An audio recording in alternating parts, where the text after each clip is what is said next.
Mr. D'Souza, in a recent essay, you held what you call Darwinism responsible for such evils as the eugenics movement of the 20th century, genocide, and so forth. Could you articulate for us your position on evolution, on intelligent design's so-called theory? And do you believe that wide embrace of the fact of evolution necessarily leads to the moral decay of society?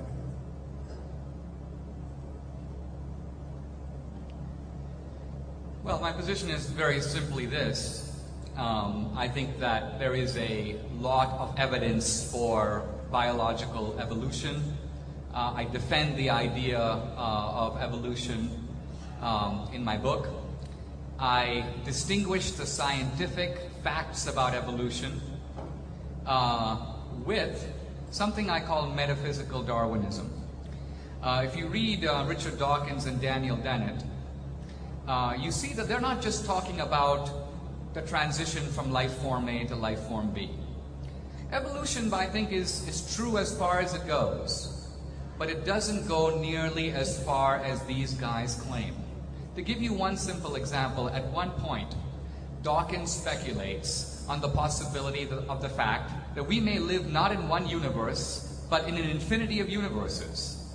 Then raising the question of how some universes survive. And he thinks that that could be by Darwinian evolution.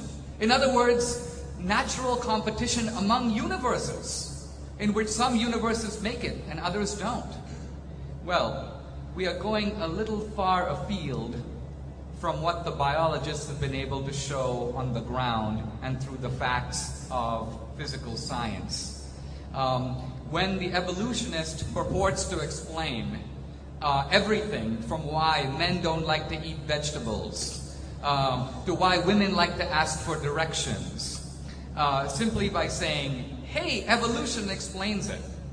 At one point, in fact, you have contradictory explanations being given by the same set of facts. So at one point, to give you an example, Dawkins, he's talking about why the peacock likes to show its feathers.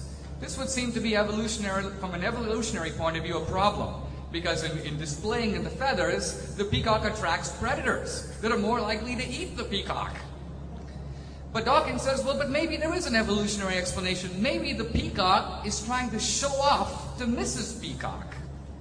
So if the peacock has no feathers, hey, we can explain that by Darwin, because if it had feathers, the predator would eat it. But if the peacock has feathers, hey, Darwin comes in to explain that too, because it's a show-off mechanism to Mrs. Peacock. This is called using the same facts. You essentially have an unscientific application of Darwinism here, because there is no possibility of challenging or refuting such a theory. If a theory can be used to explain contradictory facts, and I cite Dawkins in my book saying, even if there was no evidence for evolution, we should still take it to be true. This kind of stuff, I think, would embarrass even a religious believer.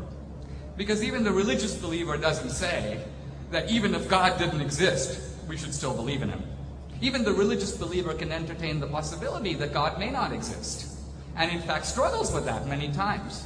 So, I distinguish evolution, the scientific theory, which I believe in, from metaphysical Darwinism, which I see as an ideological masquerade for atheism. It is an effort to try to put an atheist spin on evolutionary theory and to claim for evolution far more than it actually explains.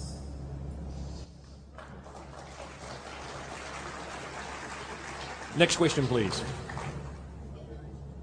At first, this debate wasn't about whether religion was either, true or false, but whether it was a help or hindrance. So I'm wondering, why do you consider writings about not to lie and steal and murder, and that you should be nice to other people and you should respect them bad? Who's your question for?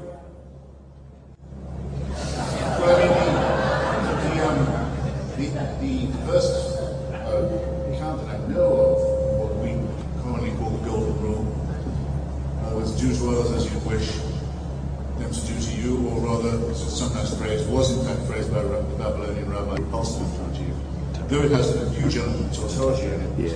It comes from the analects of Confucius. Some people say Confucianism is a religion, some say not. They say it's really I would say it isn't. Certainly monotheistic one. It certainly well predates any monotheism we know about. What we don't have is any evidence of any human society where theft, perjury, murder, incest, and so forth were condoned. It seems very improbable that such a society would have survived to tell the tale. And indeed, with certain prohibitions that most people don't need to have reinforced, such as cannibalism and incest, as a matter of evolution by natural selection, that powerful, if I agree with Dinesh, somewhat overrated force, will make sure that the tribe dies out in any case. So there's no chance of that transgression going unpunished, whether you believe in the supernatural or otherwise. What I object to in the insinuation of your remark is that we wouldn't know these things. You and I, we don't know each other, but that you and I couldn't be relied upon to tell a wrong action from a right one, or a moral action from an immoral one, without supernatural permission. I have no idea what makes you think that there's anything to that proposition, or why you'd want people to be so abject and so contemptible that without being told this by witch doctors, or instructed by the heavens, or by earthquakes or fires or floods, they wouldn't be able to derive it from their own experience of human solidarity, which is certainly how I found it out, which requires no underpinning from priests, rabbis, or mullahs. You look like someone who must get in the last word. Well, I think the argument about morality is not the fact that we couldn't be good without God. But think about it this way. If moral rules are universal, then that is something very odd. Because if we are evolved primates, driven by an impulse to survive and reproduce, it is conceivable that one group or another might have, through some set of accidents, come up with a set of rules that cut in the other direction. Think about the essence of morality. It is to militate against self-interest. If morality were congruent with self-interest, we wouldn't need it. Nobody needs to tell you to go out and make money.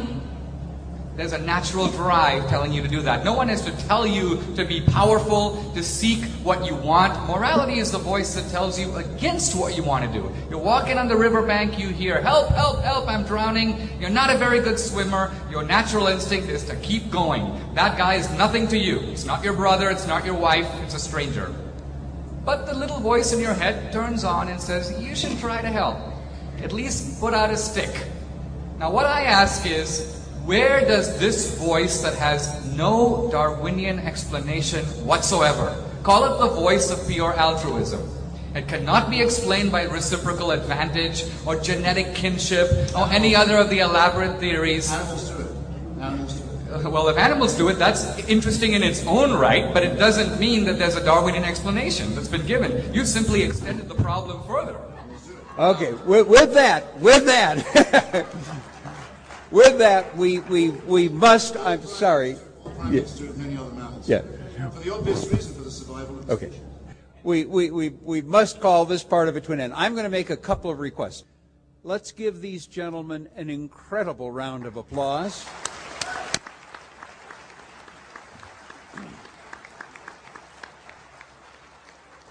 Oh, okay, they are supposed to vote. I'm told you're supposed to vote on who won the debate. This, I think there was some deal about the winner gets all of the honoraria or something like that. I'm not real sure, but okay. Very quickly, if you have your blue paddles, great. If you only have your hands up. Who thinks Christopher Hitchens won the debate? Okay, all right. Hands down. Let's get an objective opinion here, Alec. I'm going to need your help on this. Dinesh D'Souza won the debate. Well, yelling doesn't count. Yelling doesn't help, but I think by a slight margin we will give it to Dinesh. But it doesn't matter. How did people start out? Yeah, we don't know that. Okay. That's what matters. Okay.